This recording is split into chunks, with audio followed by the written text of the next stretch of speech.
ចុកពោះឆ្អល់ពោះហើមពោះពេលខ្លះមានអារម្មណ៍ថាភើមកជូរពេលខ្លះមានអារម្មណ៍ថាទល់ខ្យល់ស្ទើរជូរស្ទើរផោម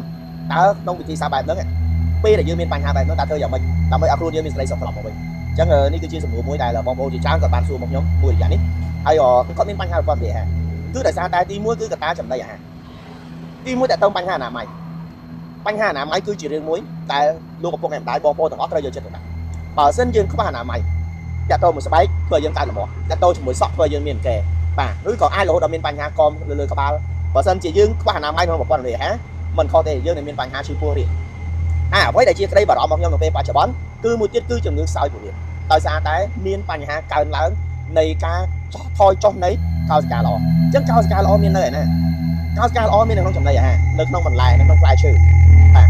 នៅក្នុងត្រីសាច់តែអ្វីដែលយើងហូបរាល់ថ្ងៃនេះយើងអត់គ្រប់ចឹងហើយធ្វើឲ្យយើងមានបញ្ហាឈឺពោះហើមពោះឆ្អល់ពោះស្ទើរជូរស្ទើរផោមពេលខ្លះធ្វើឲ្យប៉ាទល់លាមកបាក់បត់ជើងហើយនៅពេលដែលយើង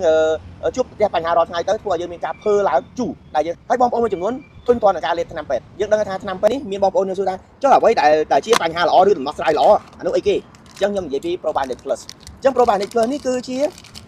បាក់តេរីល្អដែលលោកពុកម្ដាយបងប្អូនចាំបាច់ត្រូវការគ្រប់គ្នាទាំងអស់ចាំបាច់ត្រូវការក្មេងចាស់ប្រុសស្រីត្រូវការ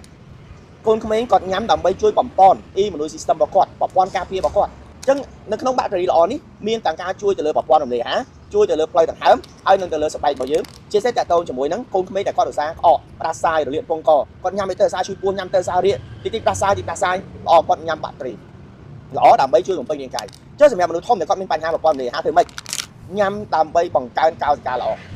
ចឹងញ៉ាំរាល់ថ្ងៃធ្វើឲ្យកោសិកាល្អរបស់យើងកើនឡើងអញ្ចឹងការឈឺពោះការហើមពោះការឆ្អល់ពោះឬក៏តើតើការញ៉ាំចំណីអាហារខុសទៅធ្វើឲ្យយើងឈឺពោះមានអារម្មណ៍ថាឈឺក្នុងពោះពិបាកហើយវាអាចប៉ះពាល់ទៅលើសតិអារម្មណ៍របស់យើងទៀតអញ្ចឹងហើយការដែលយើងមានបញ្ហាខ្សោយពោះវៀនបើសិនយើងមិនមានការទប់ស្កាត់ទាន់ពេលទេយើងនឹងអាចមានជំងឺមួយទៀតគឺជំងឺ IBS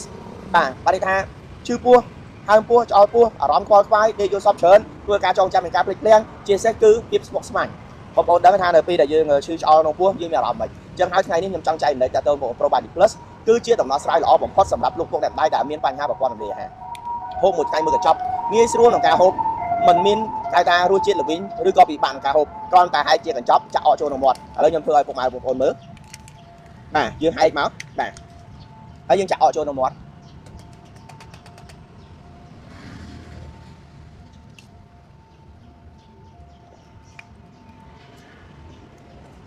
យើងហូបប៉ុណ្ណឹងគឺជាការស្រេចតែងាយស្រួលផុតក្នុងការយកតាមខ្លួនយើងធ្វើដំណើរទៅតាមផ្លូវទីចិត្តទីឆ្ងាយយើងចាំបាច់ត្រូវ plus ព្រោះវាជួយសម្រួលការងាររបស់យើងពេលខ្លះយើងធ្វើដំណើរទៅឆ្ងាយយើងអត់ដឹងថាចំណីអាហារហ្នឹងឬក៏សុខភាពយើងបែបណាពេលខ្លះយើងក្អកពេលខ្លះយើងផ្ដាសាយពេលខ្លះយើងឈឺពោះអញ្ចឹង Probiotic Plus នេះគឺជាដំណោះស្រាយសម្រាប់លោកពុកម្ដាយអញ្ចឹងកោសិកាល្អក្នុងប្រព័ន្ធរំលាយអាហារគឺជាជម្រើសល្អបំផុតបាទវីតាមីនទាំងអស់គឺវាជួយទៅ support រាងកាយរបស់យើងធ្វើឲ្យប្រព័ន្ធរាងកាយរបស់យើងធ្វើឲ្យប្រព័ន្ធកោសិការបស់យើងមានសុខភាពល្អអញ្ចឹងការដែលជ្រើសរើស Probiotic Plus គឺជាជម្រើសដែលល្អបំផុត